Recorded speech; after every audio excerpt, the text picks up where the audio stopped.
Hola amigos, soy Luis Bravo. Un gran saludo para todos ustedes. Como les había dicho la vez anterior, hoy les voy a seguir contando acerca de los libros más influyentes de la historia. Por supuesto que se han escrito muchas obras trascendentales a través de los tiempos. Mencionarlos todos requeriría sin duda muchas horas de video. Lo que he tratado de hacer aquí es una selección de los más resaltantes. Vamos pues a hablar primero de los principales libros que moldearon el pensamiento científico a lo largo del tiempo, para luego pasar a los libros más importantes en el campo de las ideologías y el pensamiento político y económico.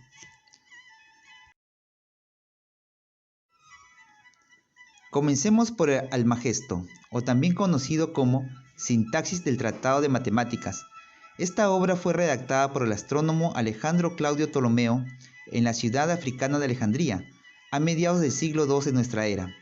Se le considera la obra cumbre de la astronomía clásica de la era antigua. ¿Pero por qué? Pues Ptolomeo nos explica el sistema por el cual la Tierra, que es esférica y estacionaria, se ubica en el centro del universo y que el Sol, la Luna y los planetas giran en torno a ella arrastrados por otra gran esfera llamada primum mobile, sobre la cual también se sostienen las estrellas en posición fija. A este sistema se le llamó Ptolemaico por su creador y gozó de mucho respeto durante la antigüedad y hasta la misma Edad Media, pues basaba sus postulados en comprobaciones matemáticas. El mismo Santo Tomás de Aquino y otros filósofos respetables lo usaban para sostener que la Tierra ocupaba un lugar privilegiado en el universo debido a que ahí habita el hombre, que fue creado a imagen y semejanza suya. Con el tiempo, sin embargo, otros estudiosos del cosmos y sus misterios llegarían a refutar esta teoría cambiándola por otras más ajustadas a la realidad.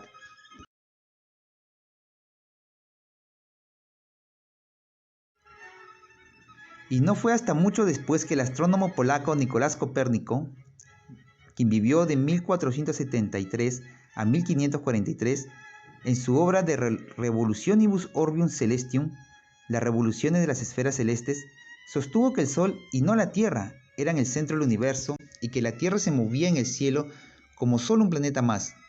Su teoría fue conocida como heliocéntrica, y para elaborarla, Copérnico también hace uso de numerosas pruebas matemáticas y tablas astronómicas. Las ideas de este astrónomo no dejaron de ser controvertidas, pues ya la Tierra no era el centro del universo y en cierta forma el hombre no estaba ubicado en un lugar privilegiado en el universo creado por Dios. Por ello, esta teoría no gozó de una aceptación inmediata en su sociedad, y él mismo tuvo que esperar más de 30 años, justo antes de su muerte, para poder ver al fin su libro publicado. Hay que destacar que astrónomos posteriores como Kepler, Galileo o Newton tomaron como base la obra de Copérnico para avanzar más en la comprensión de nuestro sistema solar.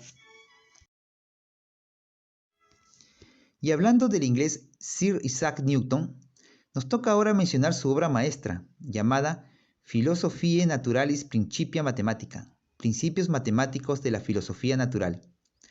A este tratado se le considera la obra científica más importante que jamás se haya publicado, pues presenta los fundamentos de la física y la astronomía modernas, formulados en el lenguaje de la geometría pura.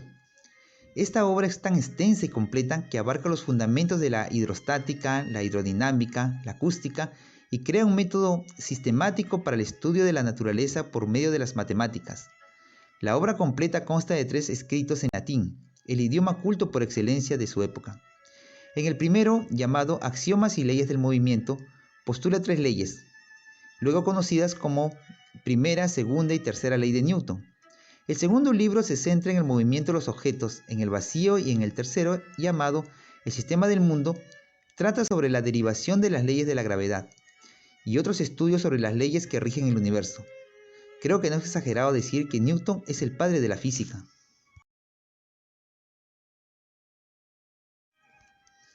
Siguiendo con los grandes científicos, es necesario viajar hasta el siglo XX para encontrar la obra de otro físico famoso, el judío alemán Albert Einstein, llamada Sobre la teoría de la relatividad especial y general, publicada en 1917. Hasta ese momento se había creído que las leyes del universo formuladas por Newton eran inmutables, pero Einstein trata de demostrar que todo el universo es relativo. En su obra se van esbozando las famosas ecuaciones de campo de la relatividad general que vemos en pantalla. Según sus propias palabras, su libro, quiere dar una idea lo más exacta posible de la teoría de la relatividad, pensando en aquellos que, sin dominar el apartado matemático de la física teórica, tengan interés por la teoría desde el punto de vista científico o filosófico general.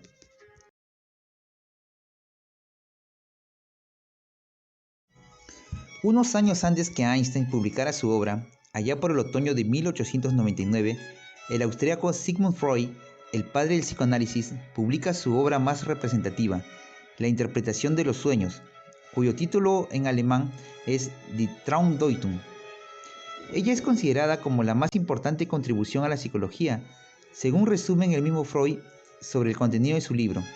Los sueños sirven para comunicar todo aquello que la mente consciente no puede aceptar, deseos inconscientes que no se quieren reconocer y que por este motivo aparecen en los sueños representados de forma simbólica. Es decir, los sueños son la vía de expresión de deseos reprimidos que tiene la persona. Podemos complementar con esto, diciendo que para curarse de los casos de psicosis provocados por este fenómeno es necesario el psicoanálisis, que incluye la hipnosis regresiva. Para la sociedad conservadora en que apareció esta obra, causó una verdadera revolución en el campo del pensamiento de la psicología y de la sociedad en general. Es tiempo ahora de pasar al padre de la evolución, el científico y naturalista inglés Charles Darwin, cuya teoría fue, sin duda, una de las grandes revoluciones científicas de la humanidad. En su libro sobre el origen de las especies de 1859, Darwin demuestra con bases científicas que las especies vivas no son inmutables, que de hecho cambian constantemente. Esto es, que se originan unas de otras según la selección natural de las que mejor se adaptan al entorno en que habitan. Poco después, en 1871, publica El origen del hombre, que se centra en la evolución humana. Él mismo explica la idea central de su libro con estas palabras: la principal conclusión a la que aquí se ha llegado, y que actualmente apoyan muchos naturalistas que son bien competentes para formar un juicio sensato, es que el hombre desciende de alguna forma altamente menos organizada. Los fundamentos sobre los que reposa esta conclusión nunca se estremecerán, porque la estrecha semejanza entre el hombre y los animales inferiores en el desarrollo embrionario, así como en innumerables puntos de estructura y constitución, tanto de importancia grande como mínima, los rudimentos que conserva y las reversiones anómalas a las que ocasionalmente es propenso, son hechos incontestables. La selección natural es una fuerza siempre dispuesta a la acción e inconmensurablemente superior a los débiles esfuerzos del hombre.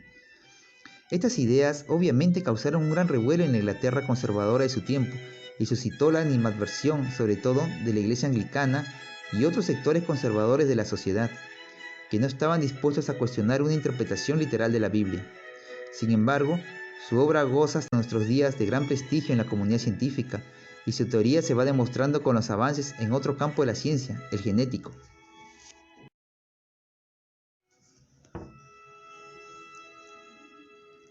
Hablando de genética, a mediados del siglo XX, el biólogo molecular estadounidense James D. Watson publica La doble hélice, una reseña autobiográfica sobre el descubrimiento del ADN.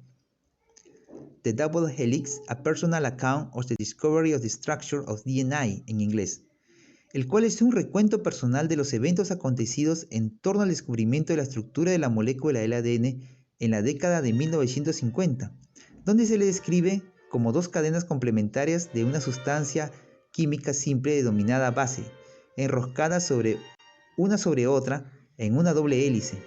La consecuencia inmediata fue la posibilidad de deducir cómo se reproducían los genes y cómo transmitían la información de padres a hijos.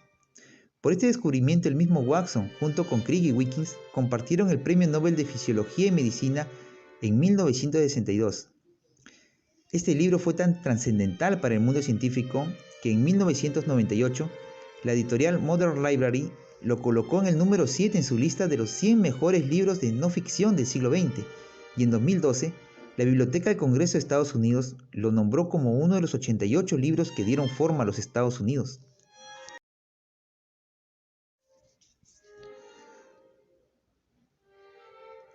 Ahora pasemos a revisar los libros más representativos en el campo de las ideologías, la política y la economía. Empecemos con El arte de la guerra, del maestro chino Sun Tzu, escrito hace 2500 años. Esta obra es, digamos, una filosofía de la guerra, para la gestión de los conflictos y para ganar batallas, Es considerado una obra maestra sobre la estrategia, muy citado por generales y teóricos de todos los tiempos. En la misma China se le ha considerado siempre un libro imprescindible entre los militares. El mismo Mao Zedong utilizó esta obra para su guerra de guerrillas en la lucha por alcanzar el poder. Asimismo, los generales vietnamitas usaron estas ideas en sus luchas exitosas contra los franceses y norteamericanos. Se dice que en Japón también tuvo una gran influencia, sobre todo en la orden samurái. Incluso ha trascendido que en el Departamento del Ejército de los Estados Unidos, a través de su Escuela de Comando y Estado Mayor, ordena que su personal tenga siempre a la mano un ejemplar del arte de la guerra.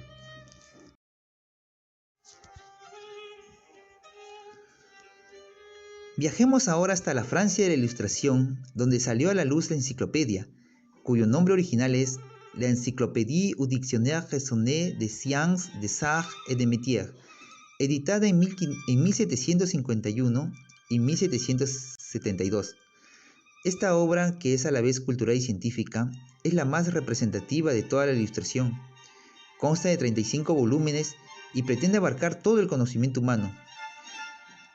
De estos volúmenes, 17 son textos teóricos, 11 son grabados, 4 complementos, 2 son índices y además hay un suplemento de grabados.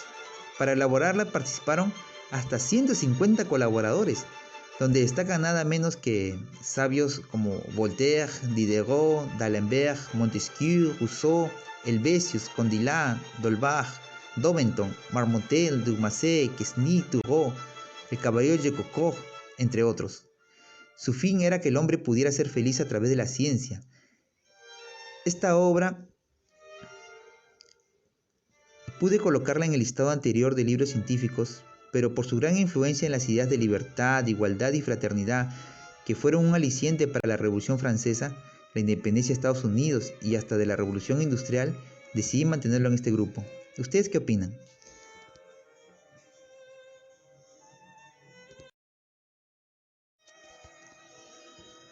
Ahora pasemos a Inglaterra, donde en 1776 salió publicada una investigación sobre la naturaleza y causas de la riqueza de las naciones, más conocida como La riqueza de las naciones.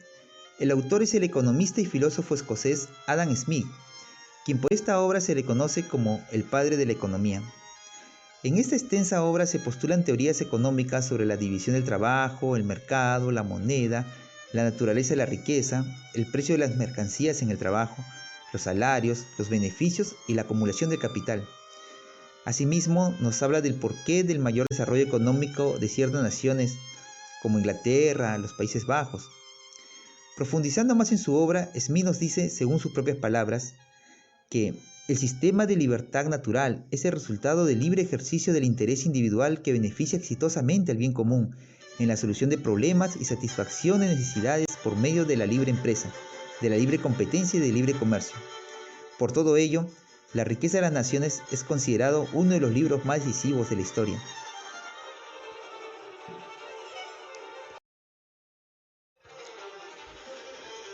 Esta frase tan conocida que dice que donde vivimos es el mejor de los mundos posibles fue acuñada por el filósofo alemán Gottfried Leibniz en 1710, cuando salió a la luz su obra Ensayo de Teodicea sobre la bondad de Dios, la libertad del hombre y el origen del mal, donde él afirma lo dicho un poco antes, esto es, que el mundo real es el mejor de todos los mundos posibles, como argumento central de su obra. Él trataba de resolver el problema del mal en el mundo, pero este mundo es bueno y perfecto, puesto que Dios, su creador, lo era, y él no podía hacer nada imperfecto, así se lo propusiera. Por ende, el origen de la maldad se debía a otras causas, como el libre albedrío, por ejemplo. Pero unos años más adelante, en 1759, se publica El Cándido o el Optimismo, del filósofo francés Voltaire. Esta obra narra de manera sarcástica las pericias del protagonista Cándido, un joven ingenuo que sale a conocer el mundo pensando tercamente como Leibniz que este es el mejor de los mundos posibles, pero una serie de desgracias que caen sobre él, el pobre muchacho, le van abriendo los ojos de los horrores que hay en la vida, robos, asesinatos, enfermedades, terremotos, etc. En la historia aparece también el filósofo Pangloss, quien es el mismo Leibniz, quien siempre está afirmando que todo sucede para bien y que se vive en el mejor de los mundos posibles.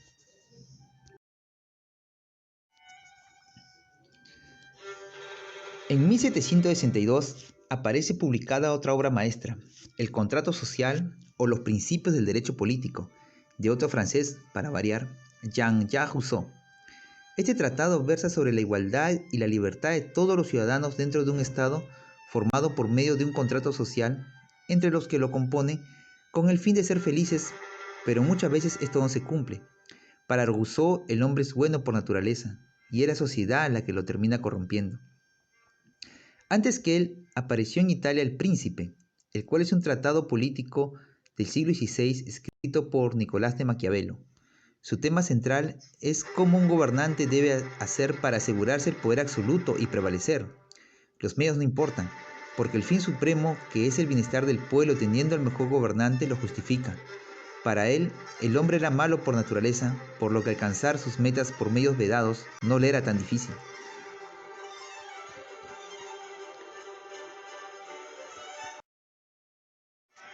Bien, ya en 1867 se lanzó la obra más importante de Carlos Marx, El Capital, crítica de la economía política. Esta gran obra analiza en general la relación entre las clases sociales, los proletarios y los burgueses. El análisis abarca diversos aspectos como el político, filosófico y económico. Este libro está conformado por 3 tomos de la siguiente manera. El tomo 1 se llama El proceso de producción del capital. El tomo 2, el proceso de circulación del capital. Y el tomo 3, el proceso global de la producción capitalista o el proceso de producción capitalista en su conjunto.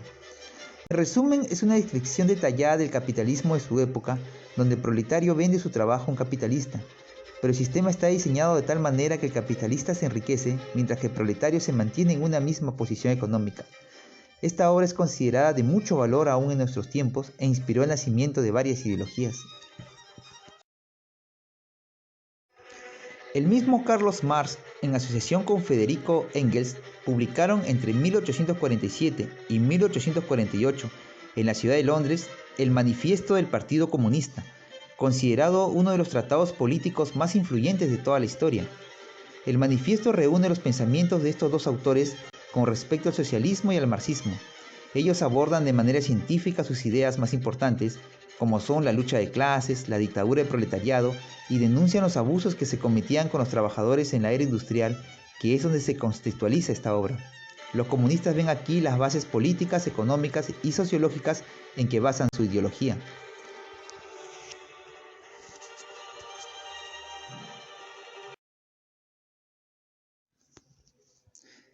Y en 1964 se publica el libro rojo del extinto líder chino Mao Zedong o Mao Zedong, cuya edición de portada roja y tamaño pequeño de bolsillo se hizo muy popular en el gigante asiático. Él contiene discursos y citas del autor cuando era presidente del Partido Comunista de China. Durante la Revolución Cultural en aquel país, los miembros del Partido Comunista debían llevarlo siempre consigo y la lectura de este libro era también obligatoria en todas las escuelas del país. A la fecha se estima que se han vendido ya 900 millones de ejemplares, lo que lo hace uno de los libros más vendidos de todos los tiempos. Consta de 33 capítulos con 427 citas. Este libro fue utilizado por el gobierno chino para ideologizar a las masas e idealizar el heroico triunfo de la revolución comunista contra las fuerzas del imperialismo.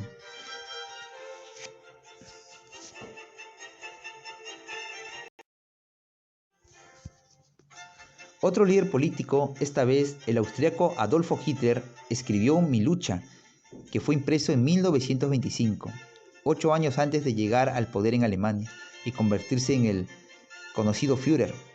El libro es en parte autobiográfico y en parte describe la ideología del Partido Nacional Socialista. En él describe los planes para el futuro desarrollo de Alemania, al fin que alcance su máximo potencial como la nación llamada a ser líder en el mundo. Hitler dirige este libro a sus camaradas nazis con un marcado antisemitismo y anticomunismo. Por ejemplo, una de las tesis principales que aparece a lo largo de toda su obra es el peligro judío. Pero tras el fracaso de Alemania en la Segunda Guerra Mundial y el descubrimiento de los campos de concentración, este libro fue totalmente prohibido en Alemania. Y recién hace poco, en 2015, esta prohibición expiró y como también los derechos de autor del mismo Hitler estaban ya libres de copyright, quedó liberado para ser editado. Desde entonces, contra todo pronóstico, ha vendido ya 85.000 ejemplares, haciéndolo un éxito de ventas a nivel mundial.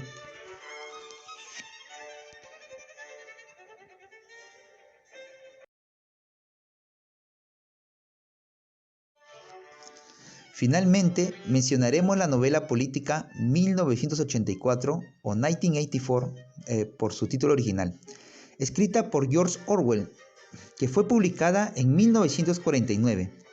Esta novela enuncia de manera, digamos, asolapada las dictaduras como la de Franco o Stalin y que puede aplicarse a cualquier régimen autoritario que pretenda controlar a los habitantes. La visión del mundo que plantea es distópica, marcada por la fatalidad, en oposición a la utopía sociedad donde todos los ciudadanos son felices. Todo ocurre en el país de Oceanía, un lugar dominado por un gobierno totalitario que mantiene en constante vigilancia a sus ciudadanos e incluso insiste en espiar sus pensamientos para mantener el orden. Cualquier parecido con la realidad es pura coincidencia. Son comunes en el texto conceptos como omnipresente, gran hermano mayor, habitación 101, policía del pensamiento, entre otros. El éxito obtenido por esta obra convirtió a Orwell en uno de los escritores más influyentes del siglo XX, según la crítica especializada. Al leer este libro,